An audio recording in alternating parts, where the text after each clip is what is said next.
1, 2, 3, 4. Welcome to Crazy Chester. Welcome to Crazy Chester.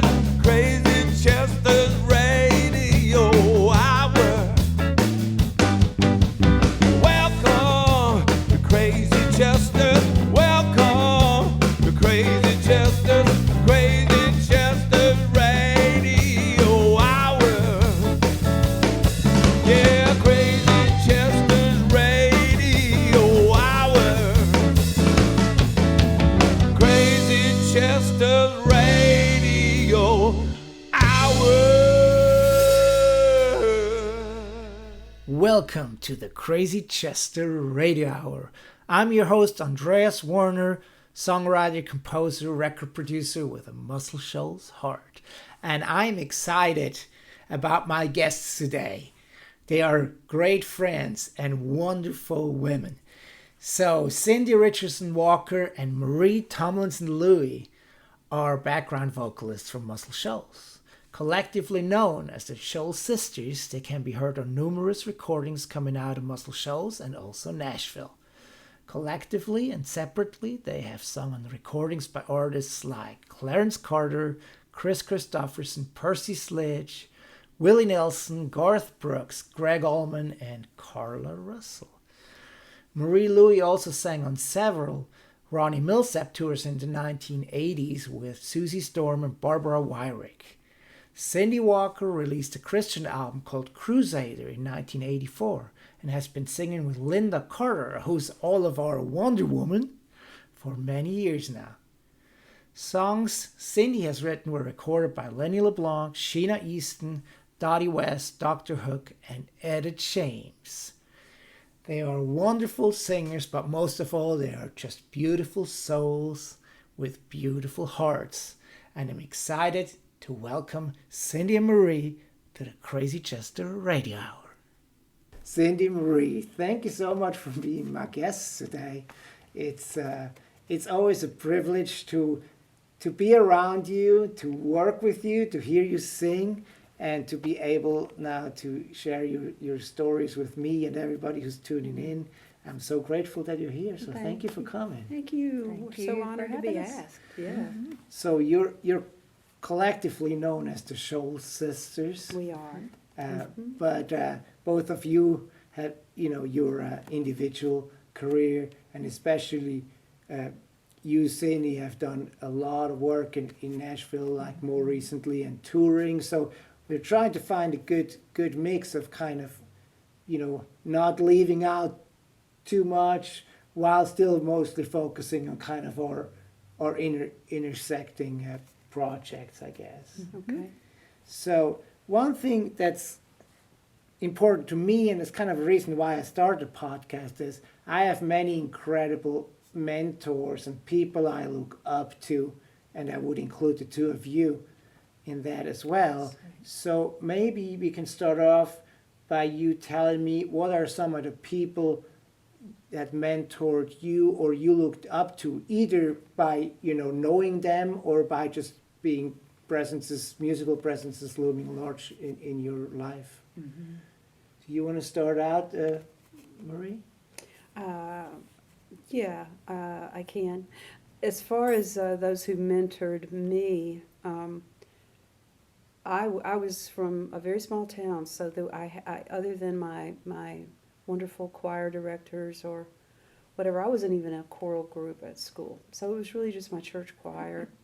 And then, the radio taught me, the records taught me. I was just, when I met Michael McDonald here in the Shoals recently, he was working on the Small Town Big Sound project, and you know how it is for Cindy and me or other singers, we come in for the overdubs. But I was fortunate that day to go by the studio. I had time. I asked Rodney Hall, hey, can I pop in? He said, well, of course you can. But I always ask. So I went by, and the musicians were all acknowledging me and saying hello and all that. And so finally somebody said, have you met Michael yet? And I said, no, I haven't. So it's like they introduced me to him. And I said, and he was a lovely, lovely man. Anybody that knows Michael McDonald, that goes without saying. But I said to him, it's so nice to meet you because I've been singing with you for so many years.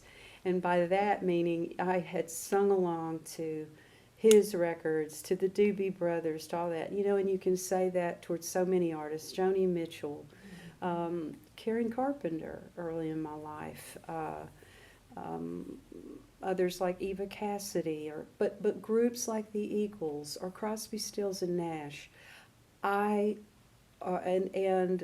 my gosh, especially Steely Dan and others, is kind of like, what are these chords that these people are singing, or where is this harmony about to go? And so for me, as many times as our generation would listen to records and albums, my mentors were teaching me harmony, and they were training my ear so that by the time I got to Muscle Shoals as a 17, 18-year-old girl, right out of high school, when I had that lucky moment that someone was sick and somebody had heard me, heard my ear, knew that I was quick and fast to find a harmony, that was an open door that I can't even believe happened, but Lenny LeBlanc was the one that got me into that. So when you've heard all those chord progressions and you kind of know where harmonies are going, you're kind of ready for that. These chords that are coming at you aren't something you haven't sung along to before. But Lenny opened the door for me, so I was 18, 19 years old, and someone was sick. And so Lenny was a mentor to me. He treated me like his little sister, and others that came along. Of course, Cindy and I would agree. Ava Aldridge. We'll talk more about Ava. We can't hardly do an interview that Ava isn't present with us in our minds, and others we love dearly that, you know, sing with us sometimes. But for me, yeah, those were my mentors. And then my years with Ronnie Milsap, how could he not be a mentor? But vocally, the harmonies were from the artist that schooled me. Yeah. And I had similar thing. In growing up, church was a big place where I learned to sing and be a part of the choral group at school. But in school, I was the accompanist, so I played piano, and I would teach the basses and tuners their parts. So from a singing standpoint, that was still putting something in me that I learned from, and then listening to record after record after record for hours in my room and learning from the harmonies, and not just from the artist, but also from those vocalists that were on those records. Exactly. And they were, to me, that was like an instrument in itself, and I wanted to produce those sounds of the people that I was hearing. I wanted to know, how did they do that? I tried to think of it and consider, how is this being produced? Why did they take that sound? Even as a young teenager, that was rolling through me. And then once there was a young woman in my hometown, Barbara Wyrick, who was already here. Yeah. And Who also so- co-wrote Tell Me a Lie with That's Mickey right, with Buckins. Mickey. And her aunt and uncle were like godparents to me. So they saw my gifting and had talked with Barbara about me. So she had said she could make one introduction for me, and it was on me after that. And so she introduced me to Ron Ballou at Widget Studio. And I would say he was like an incubator for a lot of people, and was a mentor in ways, but gave a place for people who had a gift and a passion to do this.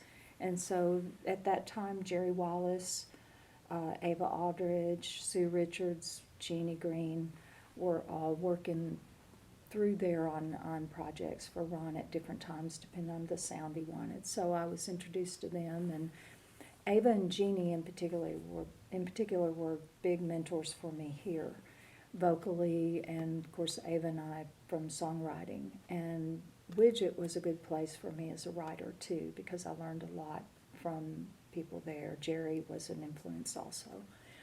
And then when I went to Nashville and started working, I had to expand how I worked and learn the numbers and try to navigate through some of that in order to be able to work steadily, I guess, and make a living at what I do.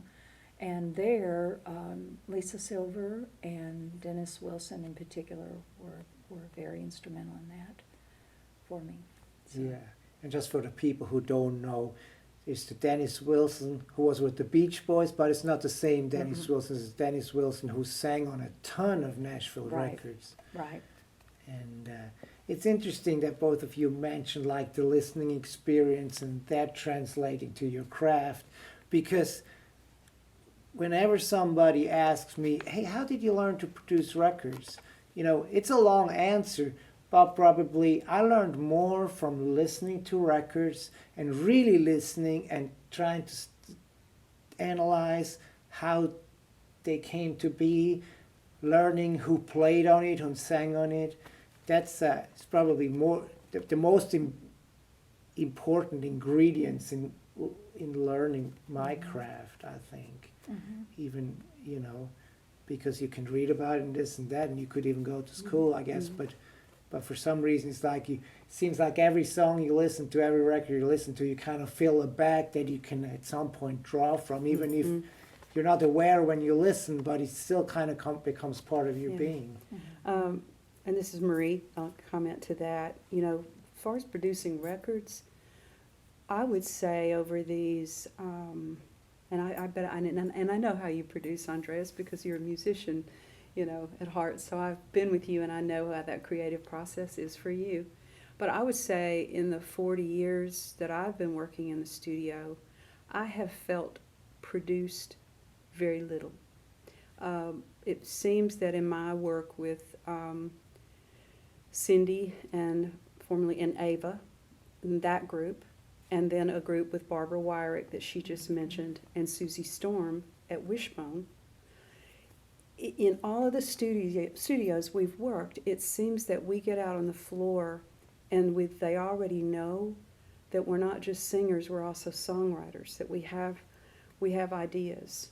And I think that's been one of the most beautiful things about what we've done through the years, is that we've not only been, you know, put behind the microphone, but we've been invited as vocalists into the producer's space with him or her.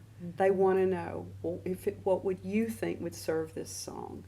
And so the Times with Bob Ezrin, you know, who has so many hits under his belt, when he came to produce Trey Anastasio with Fish, you know, the times that big gun producers have come, or the times that we worked on the Ronnie Milsap records, I think Ronnie always, and Bob Galbraith, had a strong idea of what they wanted.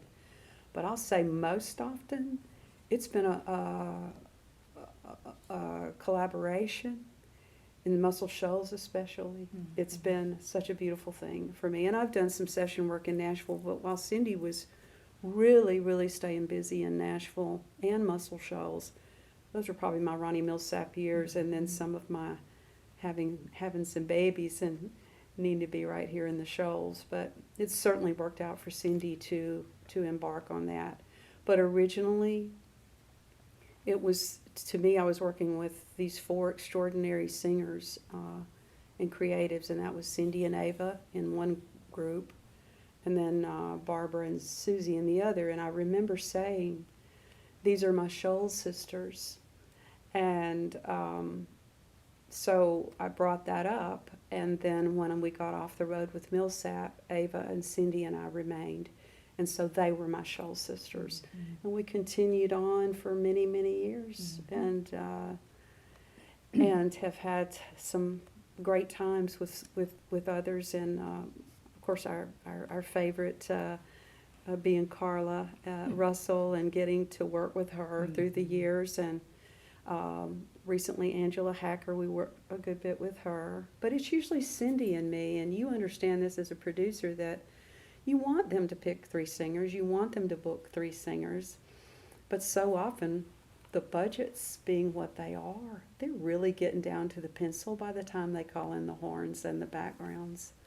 So it comes down to that sometimes, and so, you know, now the usual call is for Cindy and me, and then we just add the third part when necessary. When necessary. But it's really been a fun ride, and loving these people the way I do. It's just, I feel like I'm with my family all the time in these studios here, and you included. And we're still growing. Yeah. It is the beautiful thing. Oh, It's yeah. like, because musically, every time we get to come in and do a session, it's a new Sound. Yeah, it's New everything experience. about it is new. And so it's still exciting. It still causes us to grow. We may be called in to sing like a duck, you know, or something, to make these sounds, or a soul record, you know. Or, It's an attitude sometimes, and Yeah. we'll call it out. We'll say, oh, we're going to need to put up this edge on it or that edge on it. And I don't feel like, with musicians, sometimes they're wanting you to come and bring that old sound you did back then and whatever.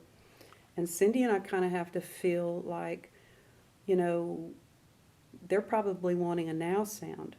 We know if they say we want a real gospel-y sound or a choir sound, we know what we're going to have to do for that. Or if they say it's country or this and that, we know. But we're working with so many Americana artists, now. They're looking for a sound. They may not even know what they're looking for. Yeah. So we have to experiment with them, and it might end up being a real head voice, or it might be a really belting chest voice, or it might be a real ethereal, moody thing that just sits there like a cushion. And I love it. I love experimenting like that. It's creative. We And- get to create. And I'm sure with some individuals, it's a little bit easier to communicate, because how can you communicate sound really? It's like, I want you to sound like a field of sunflowers. It's like, it's funny. I can imagine. It's like, I know sometimes it seems like, okay, yeah, or you reference somebody and somebody's like, well, I'll just sound like a church bell in the morning. Well, And there was how a- are you gonna Interpret that. yeah. But I'll tell you, we did a train not long ago, and I mean, they had to wipe the mic off after we got through with that thing. I think we were chugging. I mean, we were getting it, but it worked great. It was almost percussive. So there's sometimes we're not even singing. We're making sounds, Yeah. And so we just want to continue on, and we laugh and say, well, sometimes we're the Shoals Sisters, sometimes we're the Budget Cuts, but We're just glad to be here. but we're glad to be here, and we feel like that when we get called in again, especially here, let us into your creative process if you want to, because if it's something you hadn't thought of, great. But if you know exactly what you want, yeah, we can do that too. Mm-hmm.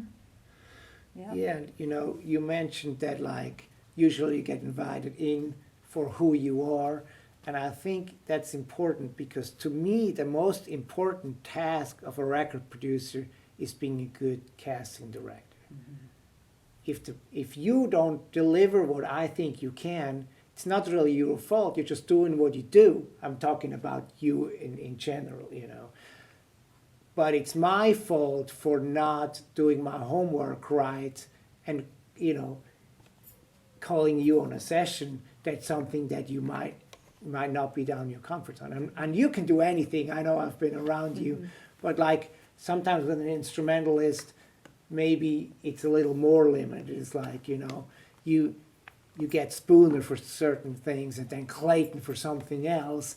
And some people might just call Spooner because they heard of Spooner, but they don't quite know what he can bring to the table, and then that might be a mismatch. And that's just an example, That's a very good observation Yeah. there, because you're talking about two tremendous keyboard players.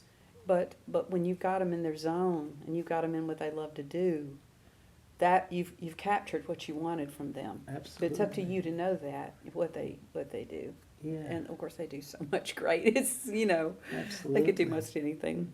Yeah. And I think too, we were privileged, just stepping backward for a second and thinking about people that are stepping into the industry now. We were privileged with the level of recordings that we were able to listen to.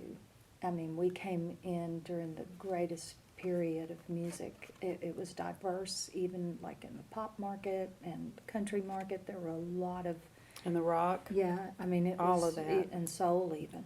It was all so diverse, and we could grow through all of that. And I try to encourage a lot of the young people now, go back and listen.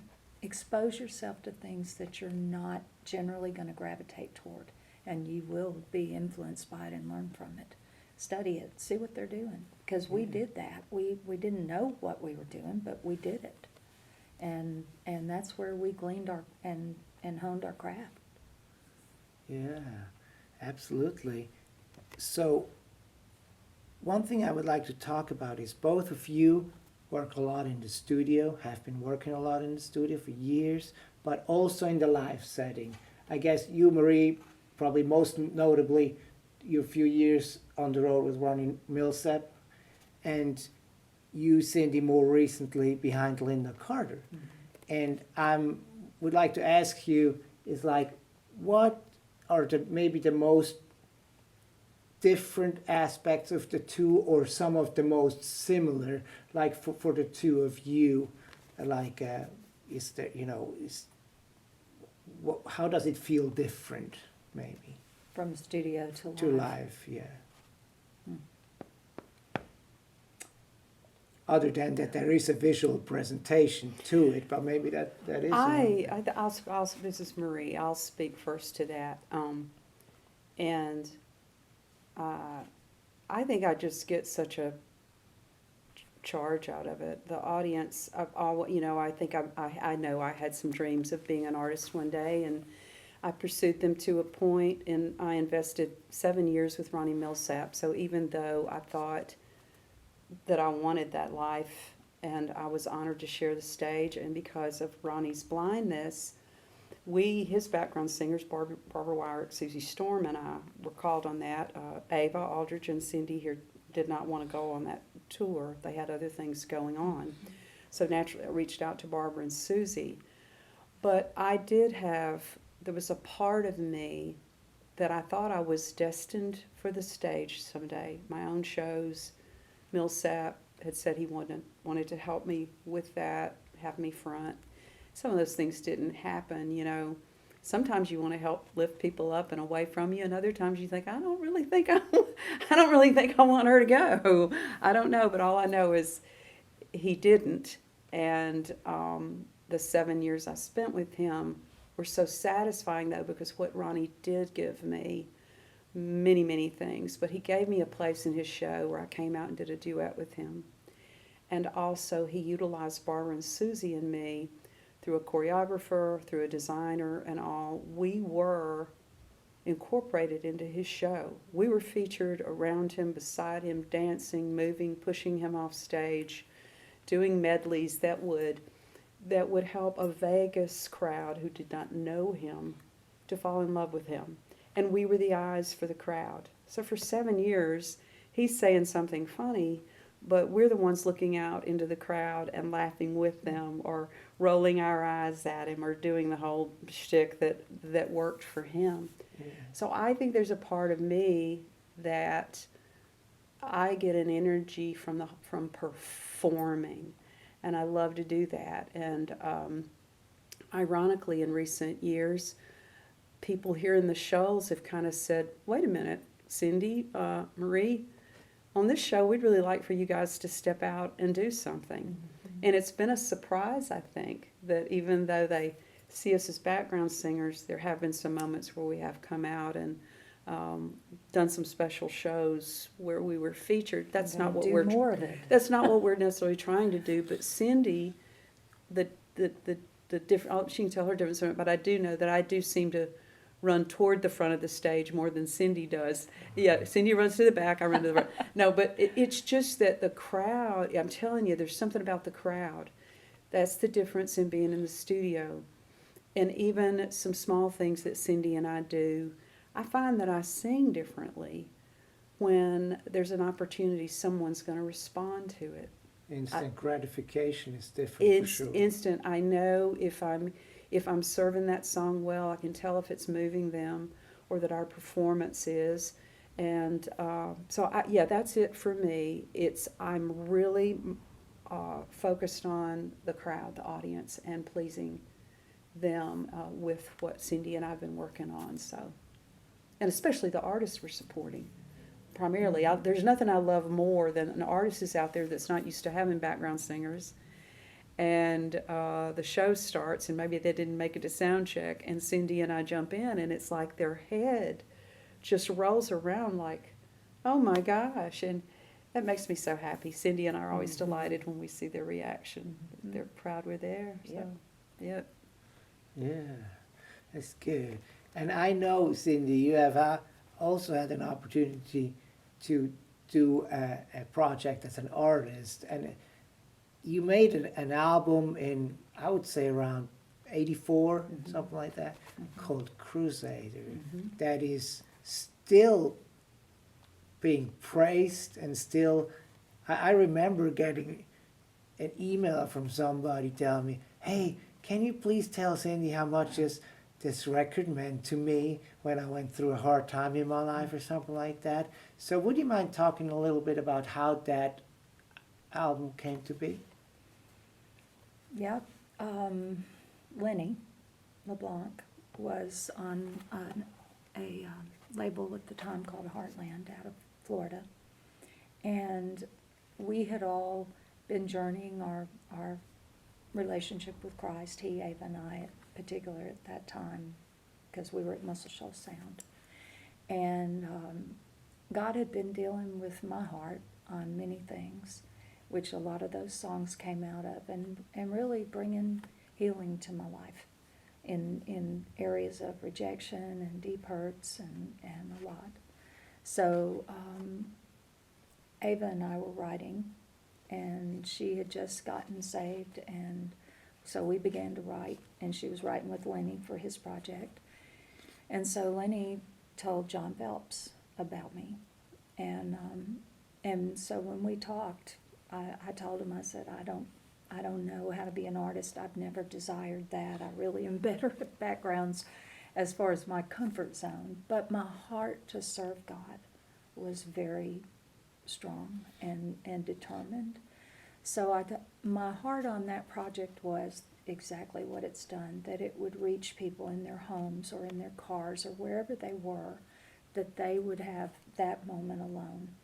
And that's the feedback I get from it. But thankfully, the label, I did go out and do some support things, but they were okay with that, and we've all seen the fruit of that project still, and I'm so grateful for that. So if that's what being an artist means, it's a beautiful picture, and Marie and I've journeyed some of these things as well from that project, and she's been a big encourager to me on that. Yeah, I love that record, and I thought most of it, I don't know if Andreas knows this, but I thought most of it you recorded in your home out in Oakland. Did you do a lot of the piano parts out there? No, they didn't do that? Was it another one that you did where you played from the house? I thought they brought in a big sound truck. They brought in the truck, but we still were at Muscle Shoals Sound and at the lake house. There was a lake house that they rented for part of the time. But yeah, we did it with a full sales truck. And you played on several of Way them. the Stone and to hear Cindy play and sing. Well, Andreas, you know what that's like, but it's just so special. It's like the way she and her vocal, and of course we all know the songwriter that sings their own songs, but it's just magical when Cindy does that. It's amazing. Yeah, and you didn't only write for yourself, although you might have written for yourself first, but you've also, I would say, your biggest song that has been recorded by somebody is probably Almost Over You, that was done by Sheena Easton. Do you have any story that's connected to either coming up with the song or how it ended up with her? I had written the chorus at my house in Oakland, and Jennifer Kimball and I were out together with Crystal Gale at the time and traveled with her for several years. So I already had the chorus, and I think I had either part of the first verse, and she and I had been talking about trying to get together and write. So one day we were we had some downtime either between shows or after sound check or something in Vegas. Everything happens in Vegas. Yeah. And so we went in there and finished the song. And so we went in, did a demo on it, and pretty quickly her publisher was out in LA. And so he was friends with the gentleman that Sheena was involved with at the time. And so he pitched it, and she picked it up immediately, and the rest is history. And I can just imagine, Cindy, because you remember back in the day, whoever performed the demo sometimes would hand it to the artist, and they're like, I can only hope that I sing this as well as the demo. And it was But just I know piano. how she did that demo, and I know that when Sheena heard that, there was probably very little in the delivery that she wanted to change, because, I would imagine that was tough. 'cause Well, we just did Cindy's a piano demos vocal. are great. We did piano vocal and put harmonies on it, and that's what it was cut from. So, but we had another country, Lila McCann also cut it years later, and had several other artists that did that, so yeah, but that's how it happened. Yeah. So, I would say about 7 years ago, there was a documentary made called 20 Feet from Stardom. Mhm. That's kind of focusing on what you do. Mhm. Is that for me, it's like, oh yeah, people had a chance to kind of, get a little bit of a glimpse of what that could be. Kind of almost like when they did the Muscle Shoals documentary, that kind of opened a wider public's eye to what Muscle Shoals is all about. Did you get a sense of that? Maybe that helped a little bit to explaining your craft to a wider audience, or what was your perception of that movie? Because I know both of you have seen it. Mhm. I definitely think they explained it well, and that is what it is. Because your task is to serve the song, support the artist, whether you're on the road, as Marie was saying, with the artist, or if you're in the studio, it's always driven toward the music and the song, and I think some of those, like Lisa Fisher, I mean, the career for her has been incredible, and yet she was not always an upfront artist. She is, but at the level of artistry, like you would say the Stones, or they're the artist, yet she's an integral part of that. So I think they portrayed what we do very well. And how that some songs, without that standout, without that background effect, whatever it was, if it was an answer line, I mean, just look at the Pips. I mean, one of the funniest things I ever saw was Gladys not singing it, but just the Pips singing their background lines. But I think about that, it's so funny, and I just think how many songs have been sold by what the people become. Even the people listening to the radio are the background singers. Sometimes they'll try to be the lead singer, but boy, if there's been something, a real signature thing that the background singers do, isn't that normally the part you grab when you're singing along to the record? I mean, naturally Cindy and I do, but I think all people sing that background I think part. it's that. There's some records where they should have put a harmony on, they didn't, and then we have to sing the harmony. We're obligated to sing it. It's like our trip to New Orleans recently, and we were all in a band together with Spooner and different ones, and we were all singing the background parts to Everybody. the songs. It was hysterical. And- but and David Wes- Hood and Clayton Ivey Yeah. and Will McFarlane and all were just, Wes why was it Sheffield. the background parts? But we all did. Mhm. And Wes, who is one of the young up-and-comers here in the Shoals, he made the comment, he said, for some reason, people always sing the background parts. They always sing this, and he named through the songs, and it's like, those are signatures within the Chain, song. chain, chain. Yeah, they're signatures, just like that instrumental would be, or that opener that a Or the guitarist or a weight, or horn whatever, player would everybody- play within the body of work for Yeah. that song. Yeah. It's a signature, just the same. And that people go into that is an awesome feeling. Yeah. So if you got a room full singing che che che, Yeah. Or singing the way. mhm. Hey, hey, hey.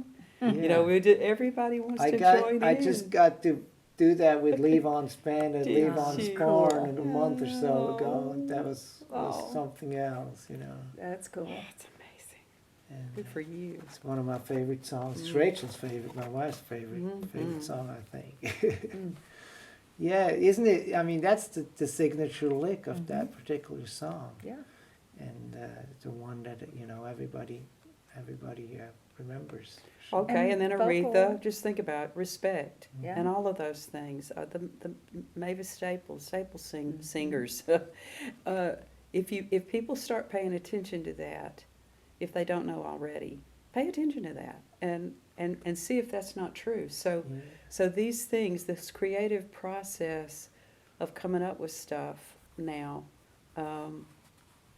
don't underestimate what those background singers can do to even launch your song farther, because the people are going to be your background singers. They're going to sing along with you. Mhm. I may not know the words to the song so much, but they know what those background singers are going to Coming do. in. Jump If you in. do it, if you do it and do it well. Yeah. Yeah, that's absolutely true. So maybe towards the end now of our conversation, we can talk a little bit about some of the projects we've done together. I think the first bigger one we've done was Peretta, and then that led to, a lot of others like the Hall of Fame shows and the Bicentennial show. Maybe we can just, like single out maybe a highlight or two that we can all kind of chime into. Vancouver Island was a good one too.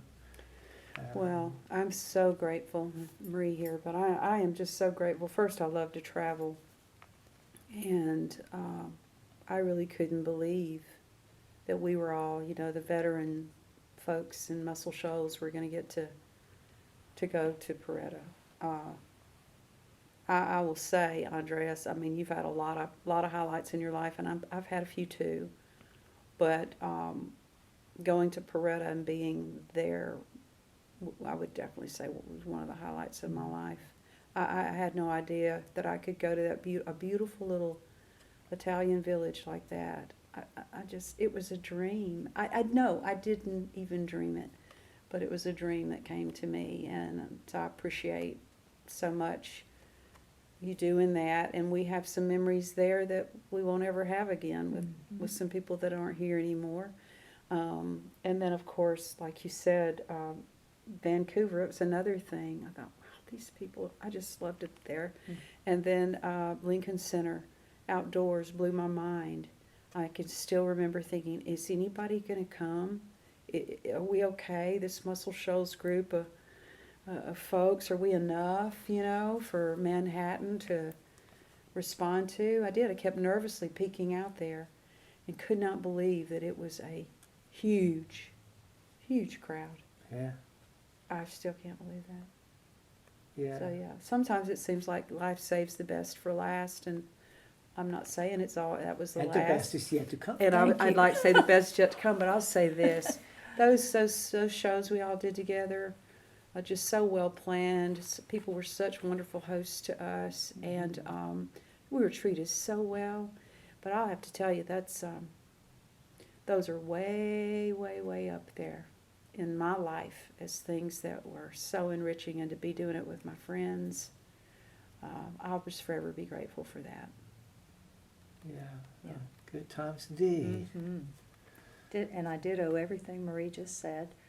Peretta is special to me because I had just gone through a life situation with losing my husband, and to step into something with people I love, and to be given an opportunity to do music which could help my heart to begin healing, is forever deeply imprinted in me. And it also eventually led to you and I writing and finishing a song called Torn in Two, That's right. so. Which to give full credit where credit is due, that was largely your baby, and you were just gracious enough to let me in on it. Well, you just helped set to the deliver records. it. All right, I'll take that. And you fully did. So, but for it was will always be so special to me because of that. And you guys all came together, and I think musically being there and sitting in the pool of talent in such a beautiful venue was magical at the same time. And to clarify, we were the house band for a soul festival, and we were very, very much vanilla flavored in that environment. And I think another thing, it took a minute for everyone there to think, besides, are they going to cut it? Are they really going to be able to bring it? It took a day, but it was so wonderful that we won them over, the artists, we won them over, they won us over. We had such a good time with them. And there was one moment, too, that for myself personally, that was a little kiss. There were some folks who yelled my name out. And as a songwriter, I've just done what I've done, but they knew the cut that Ava and I had had on Evening of Love on Via con Dios. And I thought, here I am halfway across the world, and somebody knows my music that Ava and I created, or so-and-so. So that part, I had not experienced that creative part, that people really know your music, enough to know, because we grew up, Maria and I, reading, I could have told you who was on every track, who sang whatever, Those liner who notes. wrote those songs. Love those liner notes. And so to be across the world and somebody say, at a low point in my life, it was just a kiss. It was life-giving. Yeah, it was really just was. an extra kiss from Peretta. Yeah. So that- thank you, Andreas. Andreas. Well, Mhm.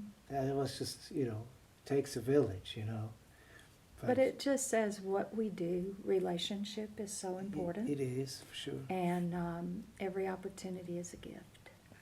And you don't know what it's going to give or hold, but Yeah. it's a gift. And I think that particular project actually led to me being more rooted here, and a lot of opportunities came out of it for me as well, Mhm. because I thought, like everybody said in the beginning, hey, thank you so much for taking us to Peretta. I said, well, don't thank me just yet. I need to take you home too. Yeah, get you home. Heard the cats, heard the Got cats. some strong, you got some strong organizational And we had skills. the two of you lead the band along with everybody else, but you were like the two main featured singers on the finale of that.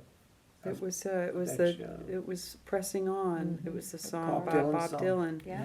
And I still don't even know how that happened. I mean, I know you know how that happened, but to go back and see that moment, I think that's one of the best times we've ever sung it. The crowd was right in front of us. Here we are singing in English. And of course, they understood it, I guess, but they were emotionally into that song, Pressing On. It felt spiritual among all of us there in that moment.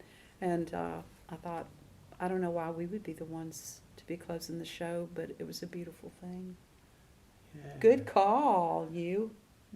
Well, With Carla. it just seemed fitting, Yeah, to Carla was me in it there was with us. almost like the epilogue. It's like, you kind of build it up with like soul music, and then you need a little catharsis, almost like at the Yeah. very end. It's, you kind of get all anxious and excited, and then you need to breathe out. And that was the transition to helping everybody kind of, It yes, now you can go so home. special. My goodness, Yeah. I'll never forget It that. was as long as perfect. I It was live. like the highlight, but it was also at the very same time kind of almost like a salvation. That's kind of how I looked at it when I kind of crafted Yeah, it felt like We Are the Sure. World or something. It was so beautiful. Yeah. So we're almost at the end, but like, is there anything? And I know you've seen it almost all. You know, you've collaborated with so many really interesting musicians and producers and songwriters. But is there anything like on your bucket list, like musically, or you think, you know, it would be kind of nice to sing behind Randy Newman? You know, anything like that? Is there anything on top? If I just could, like, you know, if the sky was the limit, what would I do? Not necessarily in regards to people, but maybe also, well, I would like to kind of write an opera. You know, I mean, anything, like off the top of your head. I would love to study opera, you know, do some classical training for myself. I've always said at some point in my life I will. And if I can master one thing, I'll feel really good about it. That's been a bucket list item. There are a lot of people that I would love to experience singing with, so to single one out, I really couldn't. Yeah. I just hope my bucket list is to continue singing for a very long time and to continue to bring the gift that's in me in a good way. That if I can do that, I've done everything I've dreamt of. Yeah. Okay, well, I think I've got a bucket list. Didn't really feel this strongly about it. I think when I gave up the idea of becoming an artist, that became so on the back burner. But I have some cute little kids in my life right now, 5-year-old and 3-year-old grandchildren, granddaughter, grandson. And it seems like the creativity has just been flowing since they've come into my life. I'm so spontaneous with them. It's not this pressure of, I need to sit here and write a song, and I need to, you know, take it over to the studio and hope somebody thinks it's good. All of that is off of my mind. I'm not weighted down with it. I just have this free, flowing need to sing songs over them. And I've come up with a few that our whole family sings now to the kids. So if it's good for my kids, it's good for some other kids. And so whatever my heart wants to create for Wells and Collins, it would be a good fit for other children their age, no doubt. I want to get that recorded because I'm kind of feeling like I can't keep putting off, you know, hearing the clock tick. So I want to get that done. I want to leave something for my family and their families. That's just me. I'm not subjecting it to want the whole world to love it. I just want to leave it for them. And then the other thing is, yeah, if I could have just one time been in a group of singers like for example, Steely Dan, or on a stage with people who are so loved and embraced as Garth Brooks is, his band and singers are to him, or something like that. But I would love it again to be in a big show with some really sophisticated things, not sophisticated, but where the parts are just so integral to the song or the show. That would be a kick for me. I want to visit a stage like that again, and I really want to step on my toes and bring it.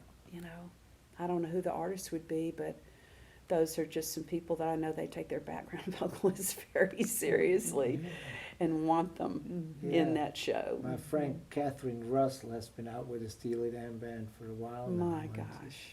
It's not just like the whole, you know, they take out 4 horn players. And It would just be big heady operation. to hear all those parts, to just have that around me would be a thrill. Yeah, but I'm not going to complain if that doesn't happen, because my life is so full. I'm so grateful. But I got to get that little project done here in a short amount of time, I think. Before they become teenagers, and I just want to knock them upside the head. No, but they're pulling out my best. They're pulling out the best from me. They do get the best of my love. I'm sorry to sound corny, but it's so undefiled. It's just so free flowing to make music about something that, means everything to you. Whether that spouse or that child, or those are the best songs in the world, aren't they? Absolutely. Yeah. Well, thank you so much for spending this last hour with me. Thank you for the years of friendship. Absolutely. And Back at you. the great music we hopefully be able to continue to make together. I'm pretty I confident sure that hope that you will do. be the case. Hope Yay. so. And then I wish the two of you just the best of luck, that some of these maybe things we don't even dream up may come true. Well, it's happened before. It's Like happened I said. Let it be. Let it Thank be. you, Andreas. We love you. We sure Thank do. you. Thank you too, Sandy Marie. Okay.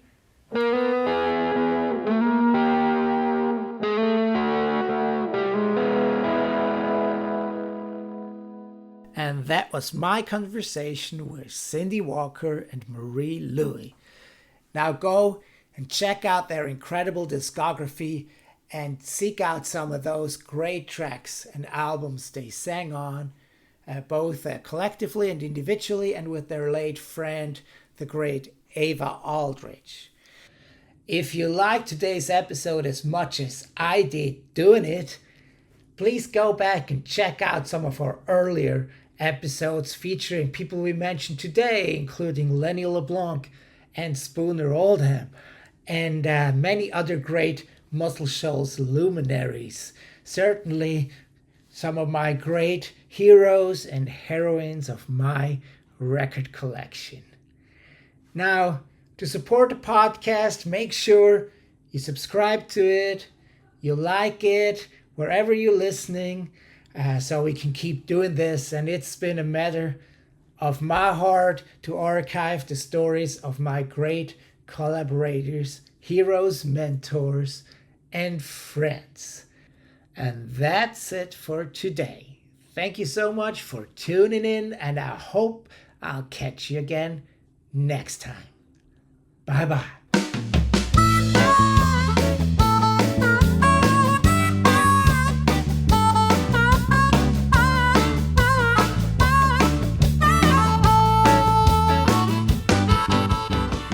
The Crazy Chester Radio Hour was created and produced by me, Andreas Werner, producer, songwriter, composer with a Muscle Shoals heart. The theme song is performed by Jimmy Hall of Wet Willie and Funky Chester Rhythm Section. It was recorded at Creative Workshop Studio in Nashville, Tennessee. You can find out more about the podcast and myself at crazychesterrecords.com or on Instagram at crazychesterrecords.